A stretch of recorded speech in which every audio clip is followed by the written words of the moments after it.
बिस्मिल्लाहिर्रहमानिर्रहीम, this is Amna and today we will discuss about a sentence. Topic start करने से पहले एक छोटी सी अच्छी सी बात मैं आप लोगों के साथ डिस्कस करूंगी। आज की अच्छी बात ये है कि आपने ख़ुद पे सेल्फ कंट्रोल करना सीखना है। अब सेल्फ कंट्रोल कैसे कर सकते हैं? आप यकीन माने, आपको सेल्फ कंट्रोल करना आ जाएगा ना तो आपकी पूरी ज़िंदगी बदल जाएगी।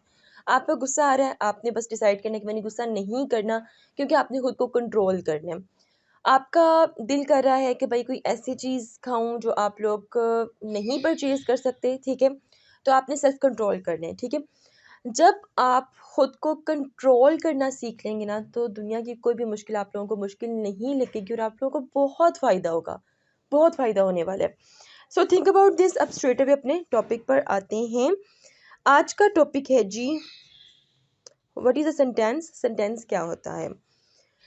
ये जो मैं वीडियो आज बना रही हूँ, बहुत से कमेंट्स आप लोगों के पढ़ के मुझे ऐसा लगा कि ये वीडियो मुझे इंग्लिश में सबसे पहली बनानी चाहिए थी, तो उसके लिए माजरत। मुझे लगा था कि शायद सेंटेंस का वर्ब, ऑब्जेक्ट और सब्जेक्ट का आप लोगों को आइडिया होगा, बट अनफॉर्चुनेटली बहुत स्टूडेंट्स ऐसे हैं जो कंफ्यूज हैं इस बारे में भी। कोई मसला नहीं है भाई, हम स्टार्ट करते हैं। What is a sentence? Sentence basically क्या होता है? हम लोग एक दिन में हज़ारों सेंटेंसेस बोलते हैं। तो यहाँ पर मैंने लिखी हुई है definition of a sentence. A sentence is a group of words that expresses complete expression. मतलब कोई सेंटेंस आप लोगों के सामने बोला जाए और आप लोगों को उसकी समझ आ जाए, इसका मतलब है कि वो एक ऐसा सेंटेंस है जो कंप्लीट एक्सप्रेशंस रखता है, कंप्लीट थॉट रखता है।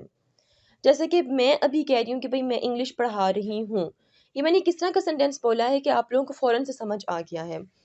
इट्स मीन ये एक ऐसा सेंटेंस है जो कि आपको कंप्लीट थॉट दे रहा है, खुद को कंप्लीटली एक्सप्रेस कर रहा है। देन मैंने लिखा हुआ है जी, a sentence must have a subject verb but it may or may not have an object। ठीक है, ये तो फैक्ट है कि एक जो सेंटेंस होगा उसमें सब्जेक्ट भी होगा, उसमें वर्ब भी होगा, बट अगर किसी सेंटेंस में ऑब्जेक्ट नहीं होगा तब भी वो सेंटेंस है, ठीक है। लेकिन कुछ ऐसे सेंटेंस होते हैं जिसमें ऑब्जेक्ट भी ज़रूरी होता है, वो हम आगे देखेंगे। तो एक सेंटेंस में क्या क्या होना ज़रूरी है? एक सेंटेंस में सब्जेक्ट होना ज़रूरी है, सब्जेक्ट, वर्ब, ठीक है, बट कुछ सेंटेंसेस में ऑब्जेक्ट की भी ज़रूरत होगी। क्लियर हो गया? अच्छा, अब एक चीज़ मैंने आप लोगों को और बतानी है कि बहुत से सेंटेंसेस ऐसे होते हैं जो अगर हम सिर्फ वर्ब उसमें हो तो वो एक सेंटेंस होता है। जैसे कि गो, जाओ, ठीक है, जैसे कि कम, आओ, ठीक है, ये भी सेंटेंसेस हैं।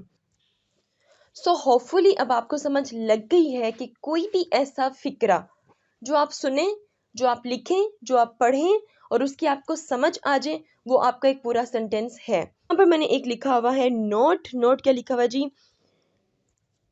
ये नोट लिखा हुआ है, a sentence that makes a statement, begins with a capital letter and ends with a period। अब इसमें दो चीज़ें बड़ी इंपॉर्टेंट है, एक तो कैपिटल लेटर और दूसरा पीरियड। कैपिटल लेटर क्या होता है कि मतलब जब भी आप कोई सेंटेंस लिखना स्टार्ट करेंगे तो पहला लफ्ज़ उसका कैपिटल लिखेंगे, ठीक है। जब भी पीरियड किसे कहते हैं जी? जब भी आप एक सेंटेंस ख़त्म करेंगे तो आप क्या लगाएंगे? आप फुल स्टॉप लगाएंगे, ठीक है। तो फुल स्टॉप को क्या कहते हैं? पीरियड कहते हैं। Hopefully you understand this. अब हम चलते हैं आगे।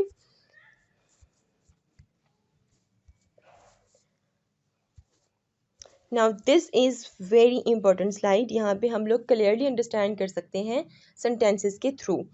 यहाँ पर मैंने लिखा हुआ है जी, Ayesha is making a cake, ठीक है। ये तो अगर मैं इसको उर्दू में ट्रांसलेट करूँ तो आयशा केक बना रही है। केक कौन बना रहा है? आयशा, ठीक है। काम करने वाला क्या होता है? आपका सब्जेक्ट होता है।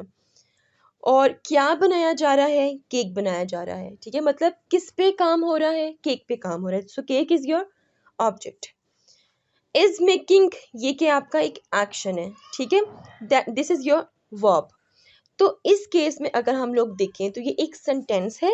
इस सेंटेंस में सब्जेक्ट भी है, इस सेंटेंस में वर्ब भी है और इस सेंटेंस में ऑब्जेक्ट भी है। अगर फर्ज करो कि मैं यहाँ से ऑब्जेक्ट जोन सा है अगर मैं उसको निकाल दूँ, फ़र्ज़ करो मैंने ऑब्जेक्ट निकाल दिया, अब मैं इसको ज़रा फिर से सेंटेंस को पढ़ती हूँ। मैं कहती हूँ कि आयशा इज़ मेकिंग, ठीक है, आयशा इज़ मेकिंग, आयशा बना रही है। तो फ़ौरन से एक क्वेश्चन मार्क जनरेट होगा आप लोगों के जहनों में कि आयशा क्या बना रही है, ठीक है। तो ये एक ऐसा सेंटेंस है, यहाँ पर ऑब्जेक्ट की ज़रूरत है, ठीक है। तो इस तरह के सेंटेंस में ऑब्जेक्ट की ज़रूरत होती है। Clear. Now another sentence is it is raining, ठीक है।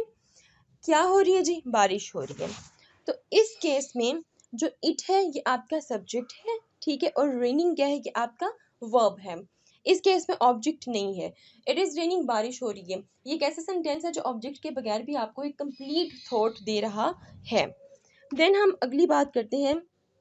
थर्ड है जी, the dentist is examining Hamza's teeth. Urdu में ट्रांसलेट करते हैं, जो डेंटिस्ट है वो हमजा के दांतों का मुआयना कर रहा है। दांतों का मुआयना कौन कर रहा है? डेंटिस्ट। तो डेंटिस्ट काम कौन कर रहा है? डेंटिस्ट कर रहा है। तो ये आपका क्या हुआ? सब्जेक्ट। क्या कर रहा है काम? एग्जामिनिंग, मुआयना कर रहा है, ठीक है। किस चीज़ का मुआयना कर रहा है? हमजाज टीथ, हमजा के दांतों का, ठीक है। तो काम किस पे हो रहा है? टीथ पे हो रहा है, मतलब कि हमजाज टीथ, हमजा के दांतों पर काम हो रहा है। तो इस केस में आपके पास क्या है जी? आपके पास सब्जेक्ट भी है, वर्ब भी है और ऑब्जेक्ट भी है। तो आप लोग देखो कि ये एक ऐसा सेंटेंस है जो कि विदाउट ऑब्जेक्ट नहीं बन सकता। अगर मैं कहूँ कि द डेंटिस्ट इज एग्जामिनिंग, ठीक है, तो फ़ौरन आप लोगों के जहनों में एक क्वेश्चन मार्क जनरेट होगा कि डॉक्टर एग्जामिन कर रहा है, तो क्या एग्जामिन कर रहा है। उसके बाद है जी another example is Waseem and Ali are fighting, ठीक है, वसीम और अली लड़ रहे हैं। ये एक कंप्लीट सेंटेंस है। वसीम और अली क्या है जी? आपके सब्जेक्ट है, और फाइटिंग क्या है? वर्ब है। इस केस में there is no need of any object. क्यों? क्योंकि हमें ये जो सेंटेंस है ये पूरी एक थॉट दे रहा है, कंप्लीट एक एक्सप्रेशन दे रहा है। That's why we don't need any object here. फिर आ जाएगा जी they did dusting and cleaning, ठीक है।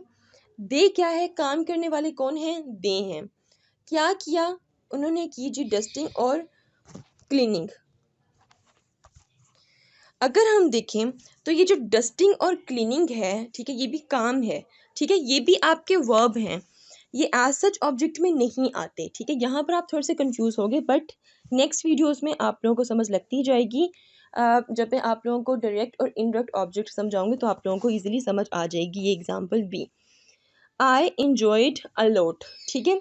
अब ये एक ऐसा सेंटेंस है, यहाँ पे भी ऑब्जेक्ट की जरूरत नहीं है। जैसे कि आई इंजॉयड, अगर मैं इतना भी कहूँ ना कि आई एन्जॉयड, तो इतना भी सेंटेंस ठीक है। अगर मैं ये कहूँ कि आई एन्जॉयड अ लॉट, तो इतना भी सेंटेंस ठीक है। किसने एंजॉय किया? आई, ठीक है। तो आई इज़ योर सब्जेक्ट, और एंजॉयड करना बेसिकली क्या है? This is your verb. This is not, verb तो है but this is not your action, this is your state, ठीक है। अच्छा जी, ये आप लोगों का सेंटेंस हो गया कंप्लीट। मैंने कुछ सेंटेंसेस आप लोगों के ऑब्जेक्ट के साथ लिखे, कुछ ऑब्जेक्ट के बगैर लिखे। Hopefully you understand this. If you have any question, do write your questions in comment section below and hit the like and subscribe button if you haven't yet. मिलते हैं जी नेक्स्ट हॉट इशू के साथ। Until then मुझे अपनी दुआ में याद रखिएगा। Stay tuned and अल्लाह हाफिज़।